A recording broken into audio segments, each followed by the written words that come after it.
आपको पता है मुस्लिम लीग क्या थी और क्यों इसको बनाना पड़ा?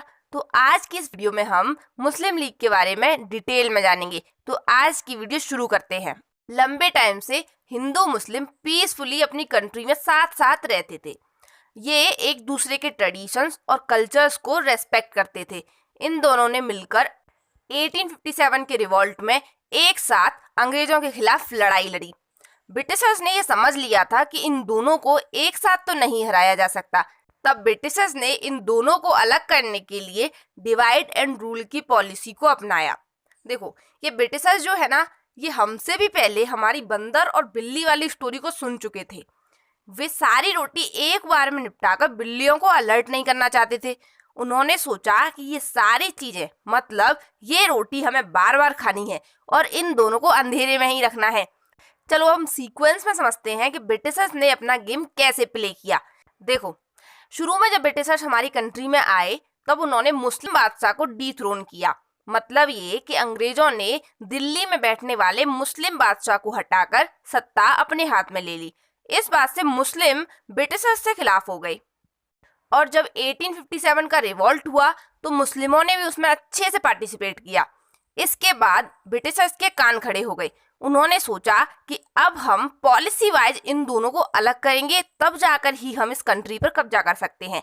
तो सबसे पहले उन्होंने ये किया कि जो भी 1857 के रिवॉल्ट में चीजें हुई थी उनके लिए मुसलमानों को जिम्मेदार ठहराया और बड़े लेवल पर हिंदू और मुसलमानों में डिस्क्रिमिनेशन करना शुरू कर दिया। लेकिन 1870 में जाकर उन्होंने अपनी पॉलिसीज को एकदम से चेंज कर दिया। अब वे खुद को मुसलमानों के हितैषी दिखाने लगे। ब्रिटिशर्स ने धीरे धीरे कंट्री में कम्युनल टेंडेंसीज को भरना शुरू कर दिया। उन्होंने सबसे पहले policy of divide and rule को फॉलो किया। इसमें उन्होंने क्या किया, देखो, सबसे पहला उन्होंने 1871 में प्राइमरी और सेकेंडरी स्कूल्स में उर्दू को इंस्ट्रक्शन का मीडियम बना दिया और ब्रिटिशर्स ने मुस्लिमों द्वारा चलाए जा रहे एजुकेशनल इंस्टीट्यूशंस को हेल्प की और उनको गवर्नमेंट की तरफ से कुछ रियायतें भी दी, ताकि मुसलमानों को ये लगने लगे कि ये ही तो वो लोग हैं जो हमारे हित में सोचते हैं। दूसरा, हिंदू और मुसलमानों के बीच हेट फैलाने के लिए एक तरफ हिंदुओं से ये कहा गया कि मुस्लिम रूलर्स प्लेंडरर्स हैं, यानी लुटेरे हैं, और मुस्लिमों से ये बोला गया कि हिंदू रूलर्स हमेशा से मुस्लिम जनता के लिए कट्टर रहे हैं। तीसरा, जहां पूरा देश एंटी पार्टीशन मूवमेंट चलाकर बंगाल पार्टीशन को रद्द करना चाहता था, अंग्रेज मुसलमानों के दिमाग में ये भर रहे थे कि ये पार्टीशन सही है। इस पार्टीशन से मुस्लिम अपने मेजोरिटी वाले रीजन में यानी ईस्ट बंगाल में प्रॉस्पर हो सकते हैं, इकोनॉमिकली हिंदुओं के इक्वल हो सकते हैं। कई मुस्लिम इस बात को मानने भी लगे। तभी तो ये बोला जाता है कि इस पार्टीशन के बाद फिर से हिंदू मुस्लिमों को कभी भी एक नहीं किया जा सका। चौथा, अंग्रेज हिंदू मुस्लिम और सिखों को एक नेशन की तरह नहीं देखते थे। उनका मानना था ये तीनों अलग अलग हैं। पांचवा, ये कि अंग्रेजों ने प्रेस, पोस्टर, लिटरेचर, इन सब से कम्युनल हेट्रेड को फैलाने की पूरी कोशिश की। अगर हम सिचुएशंस को देखें तो मुस्लिम उस वक्त इकोनॉमिकली और एजुकेशनली बैकवर्ड थे।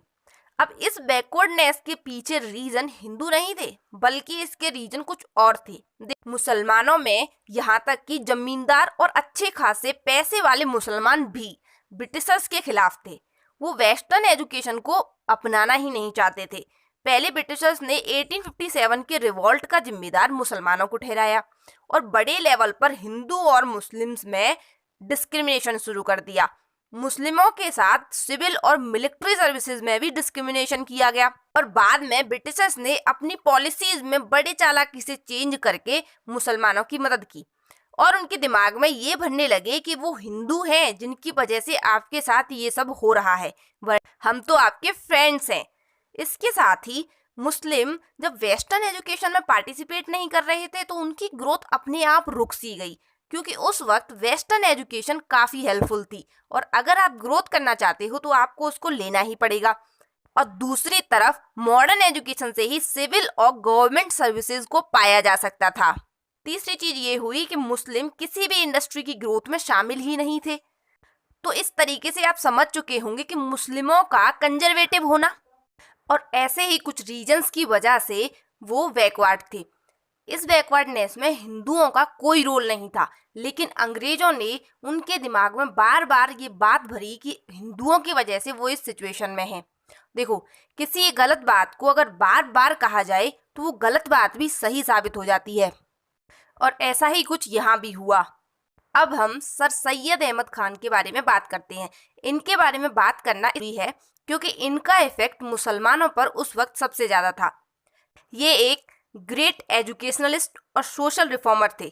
पहले सबको ऐसा लगता था कि हिंदू मुसलमान अलग नहीं है, लेकिन ब्रिटिशर्स की पॉलिसी और प्रोपेगेंडा से इन्फ्लुएंस्ड होकर इनको भी लगने लगा कि हिंदू और मुसलमान एक दूसरे से बिल्कुल अलग हैं, ये एक जगह नहीं रह सकते।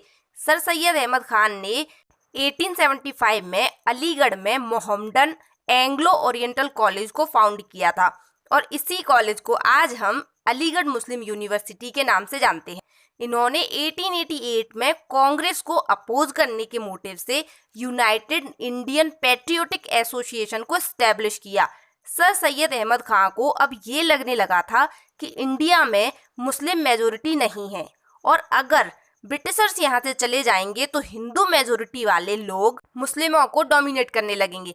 इन्होंने कहा कि ब्रिटिश रूल को इसी तरीके से चलते रहना चाहिए ताकि मुसलमानों को एजुकेशन और प्रॉस्पेरिटी मिल सके। जब इतने बड़े नेता ने ब्रिटिशर्स को सराहा या उनकी तारीफ की तो लोगों के दिमाग में अब ऐसे विचार घर करने लगे। दूसरी तरफ अंग्रेज भी इस कम्युनलिज्म को बढ़ाने के लिए एड़ी चोटी का जोर लगा रहे थे। उन्होंने हिस्ट्री को इतने गलत तरीके से इंटरप्रेट किया कि लोगों के बीच ये खाई और भी बढ़ती गई। देखो, एक ब्रिटिश हिस्टोरियन थे जेम्स मिल। उन्होंने इंडियन हिस्ट्री को हिंदू, मुस्लिम और ब्रिटिश पीरियड में बांटा। उन्होंने एंशियंट पीरियड को हिंदू पीरियड कहा और मीडिएवल पीरियड को मुस्लिम पीरियड कहा।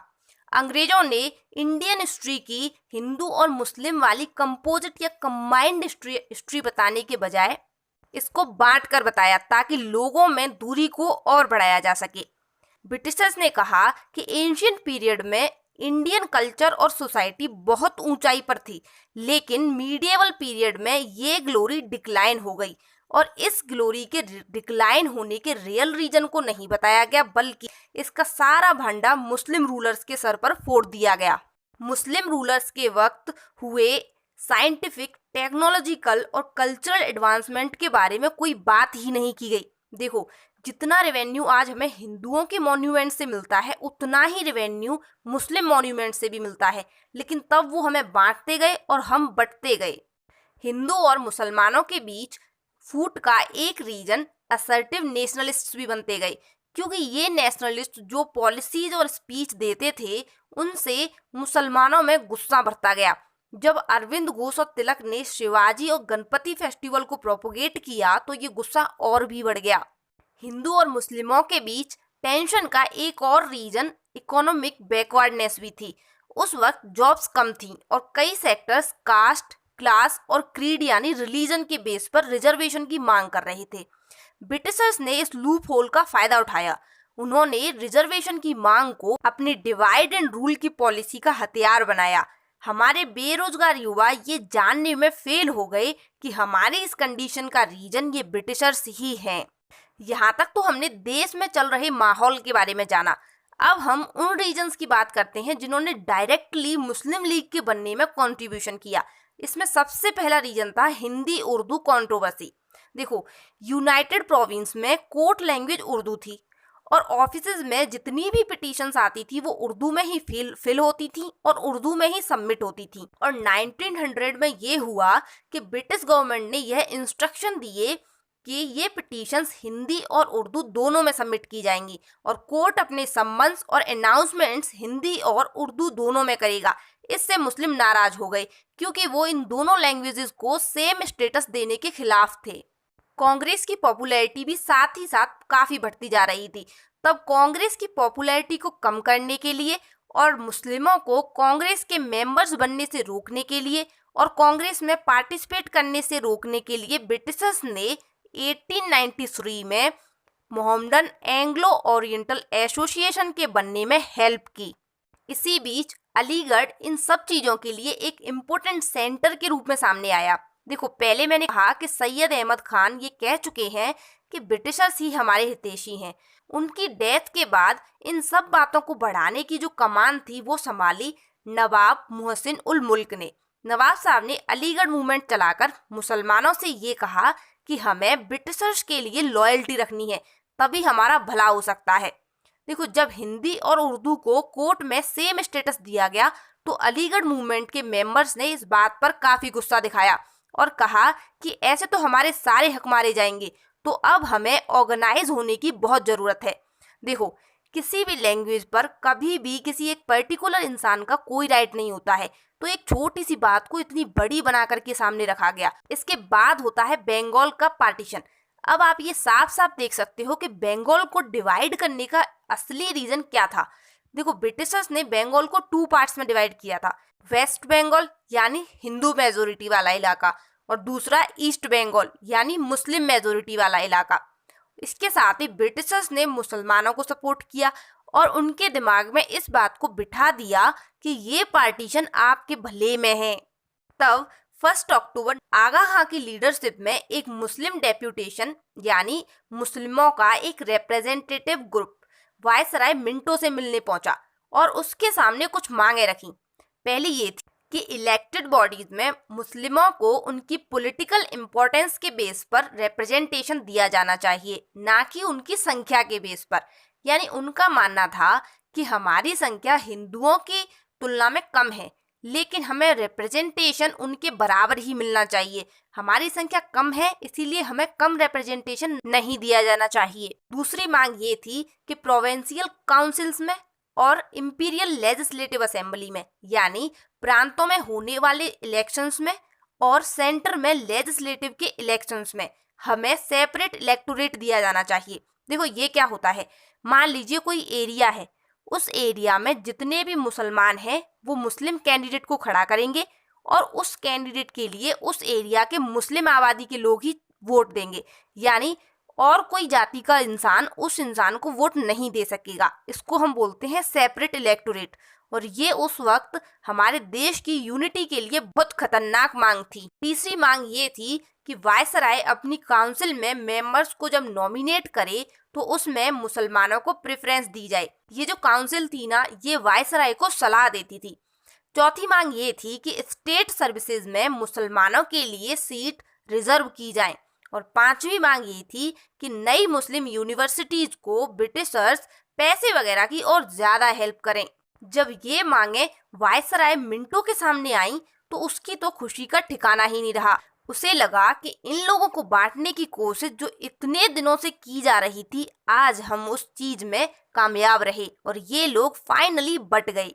इन मांगों को वायसराय ने जब हरी झंडी दिखाई तब इन लोगों ने अपना अलग और मजबूत ऑर्गेनाइजेशन बनाने का डिसीजन लिया और हमारे सामने मुस्लिम लीग आई। 1906 में जब प्रोमिनेंट मुस्लिम लीडर्स ढाका में गए तो ढाका के नवाब सलीमुल्लाह ने सेपरेट पॉलिटिकल ऑर्गेनाइजेशन का प्रपोजल रखा, जिसको सभी ने एक्सेप्ट कर लिया और नवाब सलीमुल्लाह की प्रेसिडेंटशिप में सबकी सहमति से 30 दिसंबर 1906 को ऑल इंडिया मुस्लिम लीग बनकर तैयार हो गई और इसके परमानेंट प्रेसिडेंट के तौर पर आगा खां को इलेक्ट कर लिया गया। अब हम थोड़ा इस नई नवेली लीग के एम्स पर नजर डालते हैं। देखो, सबसे पहला एम था कि हम सब मिलकर ब्रिटिशर्स के लिए लॉयल्टी की फीलिंग रखेंगे। दूसरा ये था कि मुसलमानों के पॉलिटिकल राइट्स को प्रोटेक्ट करेंगे और इनकी मांगों को गवर्नमेंट के सामने रखेंगे। तीसरा ये था कि मुस्लिम और अदर कम्युनिटीज के बीच दुश्मनी की भावना को बढ़ने से रोकेंगे। अब साथ ही हम ये समझने की कोशिश करते हैं कि लीग के बनने से अपनी कंट्री पर क्या इफेक्ट पड़ा। देखो, ब्रिटिशर्स के मन में अब खुशी के लड्डू फूट रहे थे। उन्हें लगा कि कांग्रेस के खिलाफ ये एक अच्छी चाल साबित होगी। ब्रिटिशर्स ने 1909 के मार्ले मिंटो रिफॉर्म में मुस्लिम लीग के द्वारा की गई सेपरेट इलेक्टोरेट की मांग को एक्सेप्ट करके मुस्लिम लीग को और मजबूती दी। शुरुआत में लीग ने नेशनल मूवमेंट में पार्टिसिपेट नहीं किया और सारी सर्विसेज में मुसलमानों का रिप्रेजेंटेशन बढ़ाने पर ध्यान दिया। इनकी सारी पॉलिसीज कांग्रेस के अगेंस्ट हुआ करती थी और ब्रिटिशर्स को ये अपना हितैषी मानते थे। मुस्लिम लीग की ऐसी पॉलिसीज के बावजूद 1910 और 11 के बाद मुस्लिमों के एटीट्यूड में थोड़ा चेंज देखने को मिला और ये चेंज की वजह से मुस्लिम कांग्रेस के लिए थोड़े फ्रेंडली भी हो गए। ये चेंज इन रीजन्स की वजह से आई।